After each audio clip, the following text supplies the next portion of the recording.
Good morning students. एक बार फिर से आपका स्वागत है हमारे इस विद्यालय के ऑनलाइन यूट्यूब प्लेटफॉर्म पे। कल हम बात कर चुके त्रिकोणमिति किसे कहते हैं, त्रिकोणमिति का जनक कौन है, त्रिकोणमिति का प्रयोग कहाँ कहाँ होता है, त्रिकोणमिति में कौन से त्रिभुज को काम में लेते हैं, उस त्रिभुज में कितने अवयव होते हैं और उन अवयवों के मध्य क्या क्या संबंध होते हैं, उन संबंधों को क्या क्या नाम देते हैं, वहाँ तक हम कल बात कर चुके हैं। आज देखो क्या करते हैं हम। आज जैसे ये कोई एक समकोण त्रिभुज है, इस समकोण त्रिभुज का ये कोण क्या है, कोई एक समकोण है और दूसरा कोण जैसे थीटा है। तो इस थीटा के लिए, इस जो थीटा कोण है इसके लिए क्या करना है हमें, जो त्रिकोणमितीय जो 6 अनुपात होते हैं उनके मान निकालने हैं कि उनके मान क्या होते हैं और क्या क्या हो सकते हैं। तो उनके लिए देखो सबसे पहले हमें देखना है, ठीक है, कि जैसे कोई समकोण त्रिभुज है, इसमें एक कोण समकोण है, एक कोण थीटा दे दिया जाए।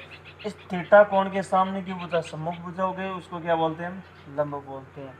ठीक है, समकोण के सामने की भुजा कर्ण हो गई और जो भुजा बची वो क्या हो गई, आधार हो गई। ये हो गए इन भुजाओं के नाम।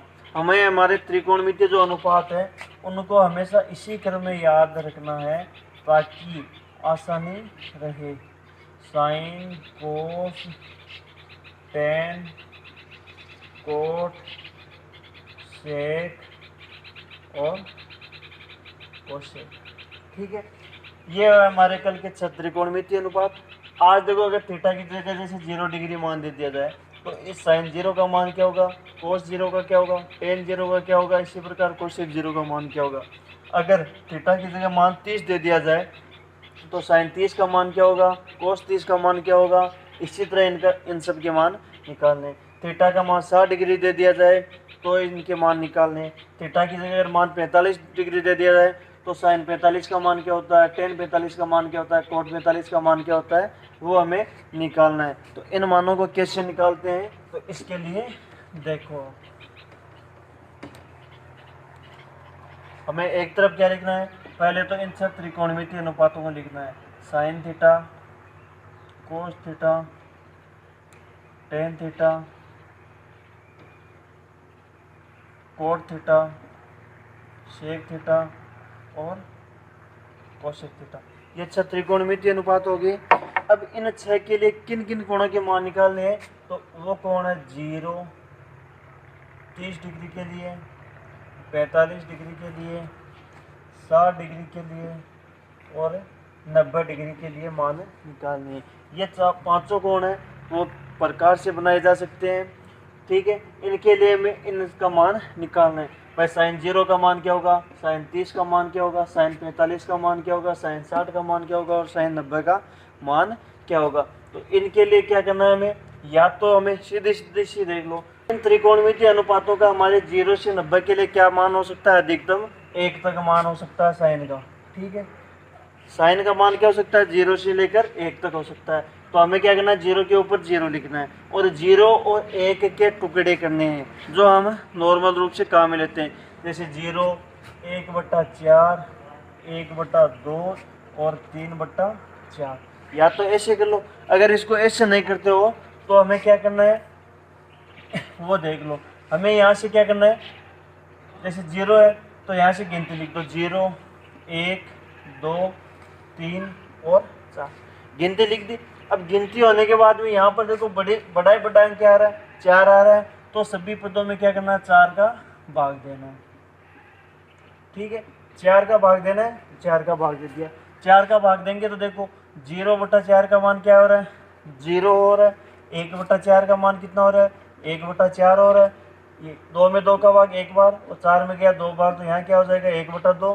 3 में 4 का भाग जाता नहीं है, जैसा का जैसा हो। 4 में 4 का भाग कितनी बार जाता है, 1 बार। यानी कि सबसे पहले 0 के नीचे 0 लिखना और वहाँ से गिनती स्टार्ट करनी है। तो 0 से लेकर 4 तक गिनती होगी। उसके बाद में जो बड़ी संख्या है उसका क्या करना है, प्रत्येक पद में भाग देना। प्रत्येक में भाग दे दिया तो भाग देने पर ये आया। जो संख्याएं आई उन सब का क्या निकालना, उसके बाद में हमें वर्गमूल निकालना है। उन सब का वर्गमूल क्या हो जाएगा, हमारे लिए साइन का मान हो जाएगा। तो देखो 0 का वर्गमूल कितना हो गया, 0 हो गया। 1 का वर्गमूल 1 और 4 का वर्गमूल कितना हो गया, 2 हो गया। इसी तरह 1 का वर्गमूल 1 हो गया, और 2 का वर्गमूल होता नहीं है तो वर्गमूल 2 लिख दो। उसके बाद 3 का वर्गमूल होता नहीं तो अंडर रूट 3, और 4 का वर्गमूल हो गया 2, और 1 का वर्गमूल कितना हो गया 1। यह जो मान आता है वह मान किसके लिए आता है, साइन के लिए मान आता है। तो देखो अब साइन के लिए मान क्या क्या हो गया, साइन का मान क्या क्या हो गया, तो देखो साइन 0 के लिए मान हो जाएगा 0, साइन 30 के लिए मान हो जाएगा 1/2, साइन 45 के लिए मान हो जाएगा 1/√2, साइन 60 के लिए मान हो जाएगा √3/2, और साइन 90 के लिए मान कितना हो जाएगा 1 हो जाएगा। अब देखो इतना मान हमारे पास हो गया, हमें सिर्फ ये एक लाइन याद रखनी है। इस एक लाइन से पूरी सारणी हमारी कैसे बनती है, तो देखो साइन का मान 0 से लेकर 1 तक हो गया। अब कोस का मान निकालना है, तो कोस का मान निकालने के लिए क्या करते हैं, यहाँ से उल्टा शुरू कर देते हैं। भाई साइन 90 का मान जो आया है 90 वाले मान को पहले लिखते हैं और उधर से चालू कर देते हैं, तो किसका मान हो जाएगा, कोस का मान हो जाएगा। तो देखो यहाँ पर 1 है तो कोस 0 का मान 1 हो गया। उसके बाद √3/2 लिख दिया, उसके बाद 1/√2 लिख दिया, उसके बाद में 1/2 लिख दिया, और लास्ट में क्या लिख दिया 0। यानी पहले इस पंक्ति को सीधी करना है, उसके बाद कोस का मान निकालने के लिए क्या करना है, अंत से शुरू होना है और प्रथम की ओर आना है। यानी कि लास्ट वाले पद को पहले लिखना है और पहले वाले को लास्ट में लिखना है, और है जैसा का जैसा लिख दो। तो यहाँ से ये मान किसका आ गया, कोस का आ गया। अब देखो कल हमने एक सूत्र पढ़ा था, सूत्र क्या था कि टेन थीटा बराबर क्या होता है, साइन थीटा बटा कोस थीटा होता है। ठीक है, टेन का सूत्र क्या होता है, साइन बटा कोस। यानी कि साइन का जो मान है वो देखो टेन के लिए टेन 0, तो टेन 0 में क्या होता है, साइन 0 बटा कोस 0 होता है। साइन 0 का मान क्या है 0, और कोस 0 का मान क्या है 1। यानी कि 0 में किसका भाग देना है 1 का, 0 में 1 का भाग कितने बार जाता है 0 बार जाता है, तो 0 है जैसा का जैसा हो गया।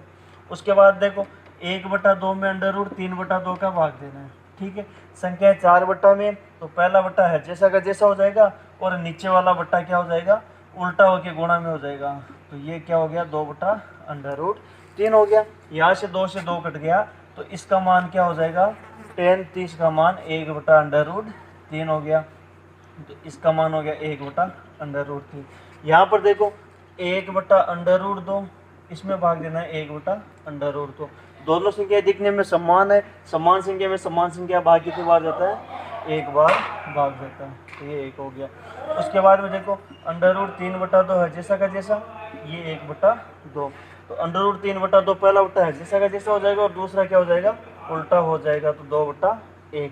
यहाँ पर 2 से 2 कट गया, तो टेन 60 का मान क्या हो जाएगा, √3/1। तो इसका मान हो गया √3/1। अगर कोई संख्या है जिसमें 1 का भाग देते हैं, तो 1 को बट्टा में लिखने का कोई मतलब नहीं है, क्योंकि 1 का भाग प्रत्येक संख्या में जाता है, और कितनी बार जाता है, जितना संख्या का मान होता है उतनी बार 1 का भाग जाता है। तो 1 हो गया, और उसके बाद में 1 में 0 का भाग देना है। अब देखो 0 का भाग किसी संख्या में हम दे नहीं सकते, इसलिए इसका मान या तो लिख दो अपरिभाषित की है, अपरिभाषित है, और अपरिभाषित नहीं लिखते हो तो इसका मान हम क्या लिख सकते हैं, अनंत लिख सकते हैं। ठीक है, अब ये 3 मान आ गए। उसके बाद में हमें क्या करना है, कोट का मान निकालना है। तो कोट का मान कैसे निकालते हैं, तो देखो कल हमने एक सूत्र और पढ़ा था कि कोट थीटा का मान क्या होता है, 1/10। यानी कि कोट किसका उल्टा होता है, टेन का उल्टा होता है, तो टेन का उल्टा करना है। तो देखो ये 0 है, 0 का उल्टा कैसे करते हैं, इसके बट्टे में कुछ नहीं है तो बट्टे में लगा दिया हमने 1। अब इसका उल्टा करना है, तो ये क्या हो जाएगा 1/0, यानी कि 1 में 0 का भाग देना है, और 1 में 0 का भाग जाता नहीं है, तो उसको क्या लिख सकते हैं हम, या तो अनंत लिख सकते हैं या फिर अपरिभाषित लिख सकते हैं। उसके बाद में देखो टेन का दूसरा मान ये, इसको उल्टा करेंगे तो ये क्या हो जाएगा, √3/1 हो गया। 1 का उल्टा हो जाएगा तो वापस 1/1 हो गया। ये √3 है, इसके बट्टे में क्या लगा दिया हमने 1। जब इसका उल्टा करेंगे तो क्या हो जाएगा 1/√3। और अनंत है, अनंत को और क्या लिख सकते हैं, जैसे 1/0 है, तो अब इसका उल्टा करेंगे तो क्या हो जाएगा 0/1, और 0/1 का मान क्या होता है, 0 होता है। इस प्रकार देखो टेन का जो मान है उसको उल्टा करेंगे तो मान किसका आ गया हमारे पास, कोट का मान आ गया। उसके बाद में देखो सेक, सेक के लिए कल हमने क्या सूत्र पढ़ा था कि सेक थीटा बराबर क्या होता है, 1/cos थीटा। यानी सेक किसका उल्टा होता है, कोस का उल्टा होता है, तो कोस का उल्टा कर देते हैं। देखो एक है, एक का उल्टा क्या होता है, एक ही होता है। 2/√3 है, तो उसका उल्टा क्या हो जाएगा, नीचे वाली संख्या ऊपर और ऊपर वाली संख्या नीचे हो जाएगी। 1/√2 है, तो इसका उल्टा हो जाएगा √2/1, और 1/2 है, तो इसका उल्टा क्या हो जाएगा 2/1, और 0 है, 0 का उल्टा क्या हो जाएगा 1/0, जिसको क्या लिखते हैं, अनंत लिखते हैं। उसके बाद में देखो कोसेक है, तो कोसेक का मान कैसे निकालते हैं, तो कोसेक का कल सूत्र क्या पढ़ा था हमने, कोसेक थीटा बराबर 1/sin थीटा, कि कोसेक किसका उल्टा होता है, साइन का उल्टा होता है। अब साइन थीटा का क्या कर देते हैं, हम उल्टा करते हैं, तो साइन का उल्टा करते हैं। तो देखो 0 है, इसके बट्टे में कुछ नहीं, क्या लगा दिया हमने 1। जब इसका उल्टा करेंगे तो क्या हो जाएगा 1/0, और 1/0 क्या होता है, अनंत होता है या अपरिभाषित होता है। हो गया। उसके बाद हम देखो 1/2, और 1/2 को क्या लिख सकते हैं हम, इसका उल्टा करेंगे तो 2/1 लिख देंगे। 1/√2 है, उसका उल्टा कितना हो जाएगा, √2/1 हो जाएगा। √3/2 उसका उल्टा क्या हो जाएगा, 2/√3 हो जाएगा। और 1 तो 1 का उल्टा क्या होता है, 1 हो गया। इस प्रकार हम इन 6 त्रिकोणमितीय अनुपातों के लिए निम्न कोणों के मान निकाल सकते हैं। और इन कोणों के मान कैसे निकालें वो मैं आपको बता चुका हूँ, ठीक है।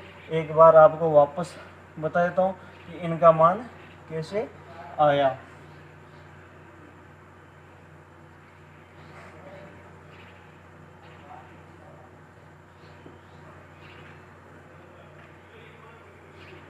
ठीक है, हमें सिर्फ एक लाइन निकालनी है। एक लाइन के बाद में ऑटोमेटिक हमारी पूरी सारणी कंप्लीट हो जाएगी।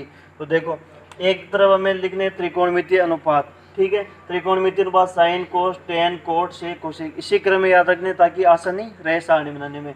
तो देखो किन किन कोणों के लिए मान निकालना है, 0, 30, 45, 60 और 90। ये मान कैसे निकालना है, तो देखो 0 के ऊपर 0 लिख दो, 0 से आगे गिनती स्टार्ट कर दो, जितने कोण है वहाँ तक कर दिया। तो 0, 1, 2, 3, 4 तक गिनती होगी। उसके बाद में बड़ी बड़ी संख्या उसका भाग देना है, प्रत्येक पद में भाग दे दिया। भाग देने के बाद में हम उनका क्या करेंगे, वर्गमूल करेंगे, और जो वर्गमूल आएगा वो क्या हो जाएगा, हमारे लिए साइन का मान हो जाएगा। इन मानों को हम दूसरे तरीके से भी निकाल सकते हैं, लेकिन वो आपके पाठ्यक्रम में है नहीं। आपके पाठ्यक्रम में इतनी सी सारणी है, इसलिए पूरा विस्तार से बताने का कोई मतलब नहीं है। तो साइन का मान हमारे पास ये हो गया। अब साइन का मान जहाँ से पूरा होता है वहाँ से उसको कोस की लाइन में लिख दो। तो यहाँ से 1 से शुरू कर दिया हमने, 1 √3/2, यह आ गया 1/2 और 0, उल्टी स्टार्ट कर दी तो वो मान आ गया किसका, कोस का। उसके बाद में साइन के मान में कोस का भाग देंगे, ठीक है, तो वो मान किसका हो जाएगा, टेन का हो जाएगा। तो ये आ गया टेन का मान हमारे पास। टेन का जहाँ पूरा होता है वहाँ से शुरू कर देंगे और है जैसा का जैसा लिख देंगे उल्टा, ठीक है। तो वो मान किसका हो गया, कोट का हो गया, ठीक है। उसके बाद देखो कोस का जो मान आ रहा है उसका क्या कर देंगे हम, उल्टा कर दिया। तो कोस का मान है उसका उल्टा कर दिया, यानी कि उल्टा का मतलब नीचे वाली संख्या ऊपर और ऊपर वाली संख्या नीचे, उनको लिखा। तो एक का उल्टा 1, √3/2 का उल्टा 2/√3, 1/√2 का उल्टा √2/1, 1/2 का उल्टा 2/1 और 0 का उल्टा अनंत। ये पंक्ति है जैसे कि जैसे लिख दी उल्टा करके। अब देखो शेख का जो अंतिम मान है उसको कोसेक की लाइन में पहले से लिख दे, उस लाइन को भी क्या करना है, हमें उल्टा करके लिखना है। उल्टा करके लिख दिया तो हमारे पास यहाँ तक मान आ गया। अब हमारे पास देखो इन सभी त्रिकोणमितीय अनुपातों के लिए सारणी हमारे पास आ गई है। कल हम इस सारणी से और इस त्रिकोणमिति की जो पहली इकाई है उससे संबंधित प्रश्नों को हल करेंगे। तब तक के लिए धन्यवाद।